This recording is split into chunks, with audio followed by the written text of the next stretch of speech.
ऋग्वेद में उत्तराखंड को देवभूमि कहा गया है। ऐसी भूमि जहां देवी देवता निवास करते हैं। हिमालय की गोद में बसे इस सबसे पावन क्षेत्र को मनीषियों की पूर्ण कर्मभूमि भी कहा जाता है। उत्तराखंड में देवी देवताओं के कई चमत्कारिक मंदिर हैं। इन मंदिरों की प्रसिद्धि भारत ही नहीं बल्कि विदेशों तक फैली हुई है और इन्हीं में से एक मंदिर गोलू देवता का भी है। गोलू देवता को स्थानीय मान्यताओं में न्याय का देवता कहा जाता है। चीड़ के वृक्षों से घिरे मंदिर की ओर जब मैं बढ़ी तो मुझे आभास हो गया कि एक जागृत एवं विशेष मंदिर है। मंदिर की ओर जाते चौड़े गलियारे के दोनों ओर विभिन्न आकारों के असंख्य पीतल की घंटियां लटकी हुई थी। सुनहरी किनार की लाल चुन्नी द्वारा ये घंटियां लटकाई हुई थी। साथ ही हाथ से लिखी असंख्य चिट्ठियां भी लटकी हुई थी। सूक्ष्म घंटियों से लेकर अति विशाल घंटी तक चारों ओर बस घंटियां ही घंटियां दृष्टिगोचर हो रही थी। ऐसा आश्चर्यचकित करने वाला नजारा सच में पहले तो मैंने कभी नहीं देखा था।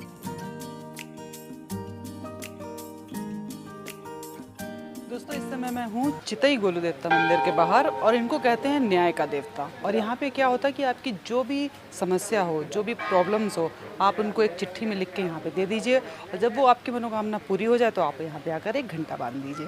तो इसलिए आपको इस मंदिर में बहुत सारे घंटे दिखाई देने वाले हैं।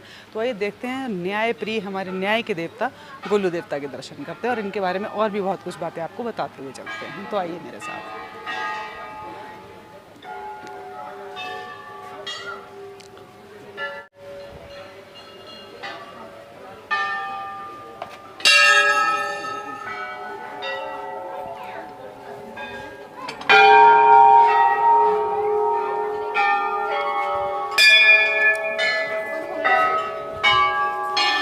दोस्तों, कई टनों में मंदिर के हर कोने कोने में देखने वाले इन घंटे घंटियों की संख्या कितनी है ये आज तक मंदिर के लोग भी नहीं जान पाए।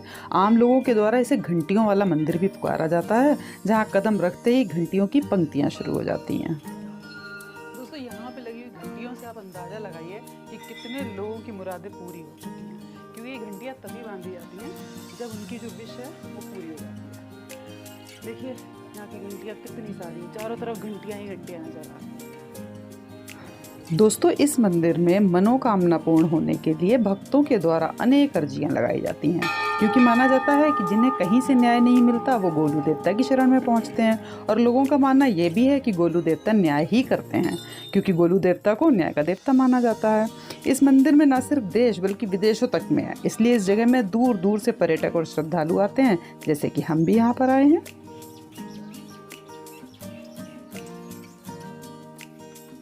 दोस्तों, न्याय के देवता के संबंध में कई किंवदंतियां भी प्रसिद्ध हैं, जैसे कि पहली दंत कथा के अनुसार न्याय के देवता का संबंध कत्यूरी सम्राटों से है, जिन्होंने कुमाऊं पर 7वीं से 12वीं सदी तक राज किया था। गोलू महाराज किसी एक कत्यूरी राजा के पुत्र अथवा सेनानायक अथवा दोनों थे, ऐसा कुछ कहानी है। और दूसरी कहानी के हिसाब से उनका संबंध चांद वंश से है, जिन्होंने कत्यूरी वंश के पश्चात 12वीं शताब्दी में यहाँ राज किया। इस कथा के अनुसार गोलू महाराज एक साहसी योद्धा थे जो युद्ध में लड़ते लड़ते वीरगति को प्राप्त हुए। और ये देखिए, ये सारे लोगों ने अपनी अपनी चिट्ठियां लगा रखी हैं इसमें। कौन कौन क्या चाहता वो सारी चिट्ठियां हैं। और ये पूरा होने के बाद सबने यहाँ पे बांधी हैं घंटियां।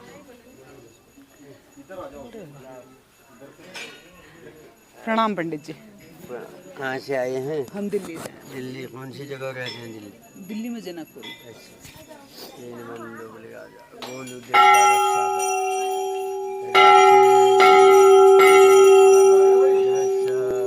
गोलू देवता के बारे में थोड़ा सा बताएंगे? हाँ, ये न्याय के देवता है, सबकी मनोकामना पूर्ण करते हैं जी। कृष्ण के अवतार हैं। कृष्ण जी के अवतार। कृष्ण जी के अवतार। गोलू देवता को कोई कृष्ण का तो कोई शिव का अवतार मानते हैं और इन्हें गौर भैरव भी कहते हैं। ये देखो, घंटियों में घंटियां और साथ में चिट्ठी।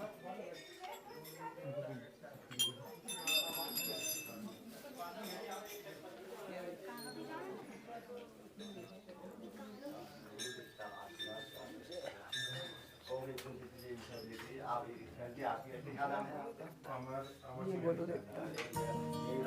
गर्भगृह के भीतर गोलूदेव एक श्वेत अश्व पर सवार हैं तथा हाथों में धनुष बाण धारण किए हुए हैं। ये गोलूदेव की 100% छवि है, किंतु आकार में थोड़ी सी छोटी है। भक्तगण उनके समक्ष नतमस्तक हो रहे हैं, उनसे अपनी दुविधा कह रहे हैं और उनसे अपनी इच्छा पूर्ति की मांग भी कर रहे हैं। चिट्ठियाँ चिट्ठियाँ आलों में, जहाँ जगह मिल रही वहाँ चिट्ठियाँ चिट्ठियाँ।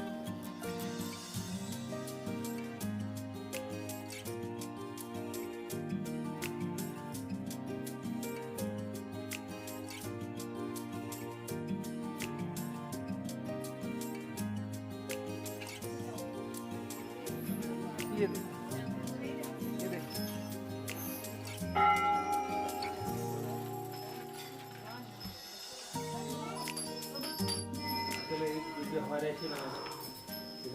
और ये है वो जगह जहाँ पे इनका सारा यज्ञ हवन जो भी करते हैं, धूनी लगाई है यहाँ पे। और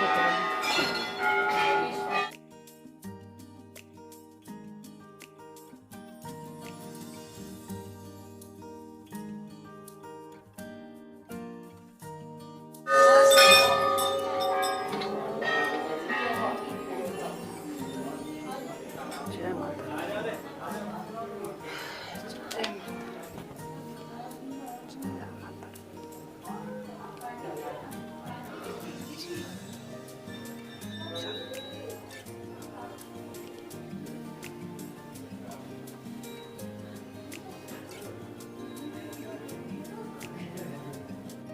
ये देखो पेड़ पौधों में भी, सारे पेड़ों में पौधों में भी बांध रखी चुन्नियाँ और चिट्ठियाँ। और इधर आइए, देखिए जरा, ये देखिए सारी घंटियाँ। इस पूरे मंदिर में घंटी और चिट्ठी, इसके अलावा कुछ भी नहीं है।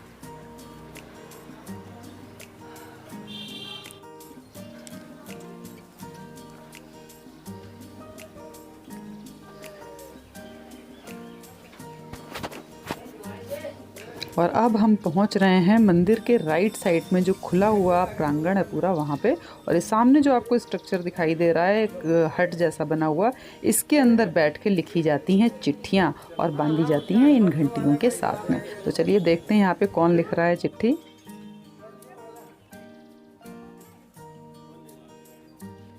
देखिए यहाँ पे सारे लोग हैं, चिट्ठियाँ लिखते हैं, सारे हिंदी लिखते हैं भी।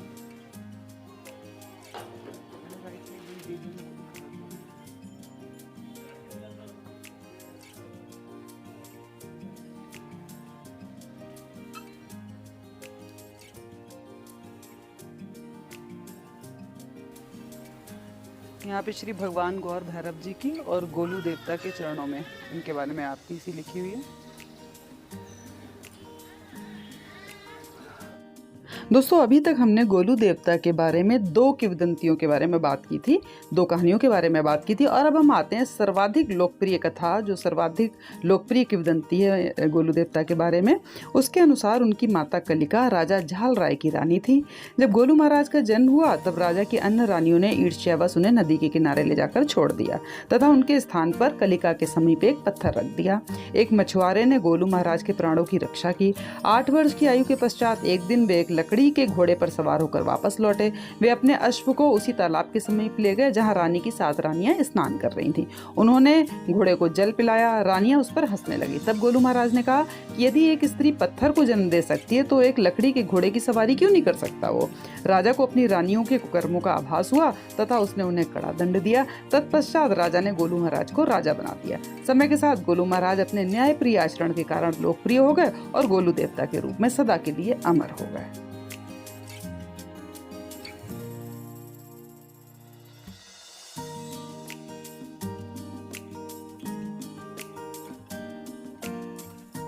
इस पे लिखा है चितई मंदिर, गोलू देवता को समर्पित ये मंदिर त्वरित न्याय के देवता के रूप में, त्वरित मतलब तुरंत न्याय देने वाले देवता के रूप में स्थानीय लोगों में प्रसिद्ध है। गौर भैरव शिव का एक रूप है जो कि गोलू देवता के अवतार में यहाँ पूजे जाते हैं। मंदिर में हजारों अद्भुत घंटियों का संग्रह है। यह भी रुचिपूर्ण है कि न्याय के लिए मंदिरों में हजारों कानूनी याचिकाओं के प्रारूप साक्षी हैं जो कि देवता को शीघ्र न्याय के लिए प्रस्तुत किए गए। जैसा कि अभी हमने आपको दिखाई, बहुत सारी चिट्ठियाँ सबने बांध रखी हैं, सबने अपने आवेदन पत्र लगा रखे हैं और जब उनका सारी विश पूरी हो जाती है तो वो यहाँ पे घंटी चढ़ाते हैं। और यहाँ की घंटी इतनी सारी, इनके नंबर्स देख के आप अंदाज़ा लगा सकते हैं कि कितने लोगों की मनोकामनाएं पूरी हो चुकी हैं। तो कभी भी आप अल्मोड़ा शहर में आएँ, नैनीताल से थोड़ी सी दूर पर ही है, तो आप अल्मोड़ा में आएंगे उत्तराखंड में, तो आप एक बार यहाँ पे ज़रूर आइएगा। और अगर आपकी कोई भी प्रॉब्लम है तो एक अर्जी यहाँ पे लगाइए, एक चिट्ठी लिखिए और मन मुराद पूरी होने पे एक घंटी चढ़ाइए, बस आपका काम पूरा करेंगे गोलू देवता जी। और अभी एक रास्ता और इधर जा रहा है जहाँ पे थोड़ी सी घंटियाँ और हैं, आइए देखते हैं इधर भी।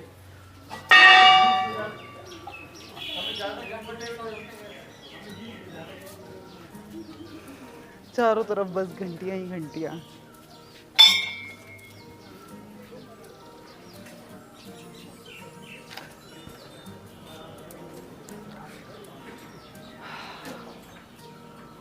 ये देखिए कितनी सारी घंटियाँ, यहाँ पे भी लगी हैं कितनी सारी, कितना बड़ा घंटा है देखिए।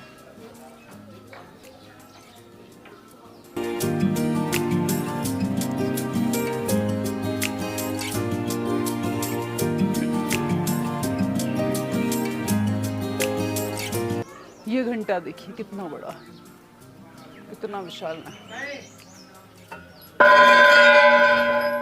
वजन इतना ज़्यादा है कि उसको बजाने में भी मेहनत करनी पड़ रही है।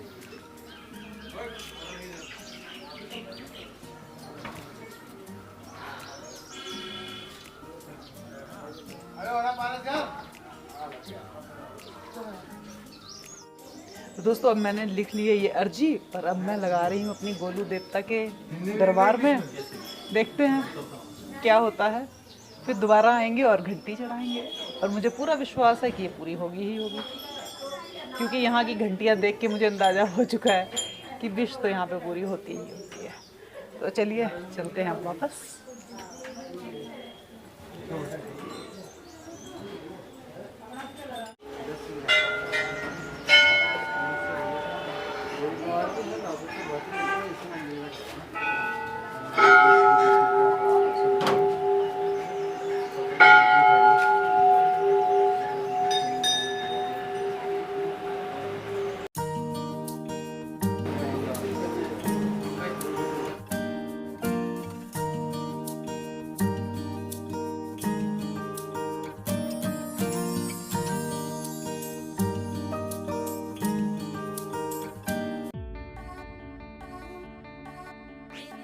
तो दोस्तों अब बात आती है कि चितई गोलू देवता तक पहुंचा कैसे जाए। तो दोस्तों गोलू मंदिर दिल्ली से 400 किलोमीटर की दूरी पर स्थित है। अगर आप इस मंदिर के दर्शन के लिए जाना चाहते हैं तो आपको आनंद विहार से सीधे अल्मोड़ा की बस मिलेगी। इसके अलावा आप पहले दिल्ली से हल्द्वानी भी जा सकते हैं और इसके बाद यहाँ से अल्मोड़ा के लिए गाड़ी ले सकते हैं। अगर आप बाई एयर जाना चाहते हैं तो अल्मोड़ा के नज़दीकी हवाई अड्डा एक प्रसिद्ध कृषि विश्वविद्यालय पंतनगर में स्थित है, जो चितई गोलू मंदिर से लगभग 135 और अल्मोड़ा से लगभग 127 किलोमीटर दूर है। अगर आप ट्रेन से जाना चाहते हैं तो निकटतम रेलवे स्टेशन काठगोदाम करीब 98 किलोमीटर की दूरी पर स्थित है और काठगोदाम रेलवे से सीधे दिल्ली भारत की राजधानी, लखनऊ उत्तर प्रदेश राज्य की राजधानी, देहरादून उत्तराखंड राज्य की राजधानी है। इसके अलावा अगर आप सड़क के द्वारा जाना चाहते हैं तो सबसे अच्छा ऑप्शन है कि आप टैक्सी बुक करके, या अगर आपके पास खुद की गाड़ी है तो आप जा सकते हैं और इसके साथ और भी कई जगह घूम सकते हैं। और इस मंदिर की विशेष बात है कि इसके लिए आपको कुछ भी पैदल नहीं चलना पड़ता, बिल्कुल गेट तक गाड़ी पहुंचती है। तो आप आराम से यहाँ पर पहुँच के इतने सुंदर मंदिर के दर्शन कर सकते हैं और 2 लाइनें बस लिख के आइए और अपनी मन मुराद खुद कीजिए। तो दोस्तों अगर आपको ये वीडियो अच्छा लगा हो तो प्लीज़ वीडियो को लाइक कीजिएगा, सब्सक्राइब कीजिएगा और अपना प्यार यूँ ही बना के रखिएगा, ताकि मैं आपके सामने अगली बार और भी अच्छा वीडियो दिखा सकूं, क्योंकि उत्तराखंड की बहुत सारी धरोहर मेरे पास है आपको दिखाने के लिए। जय श्री कृष्णा, जय शिव, जय भोले।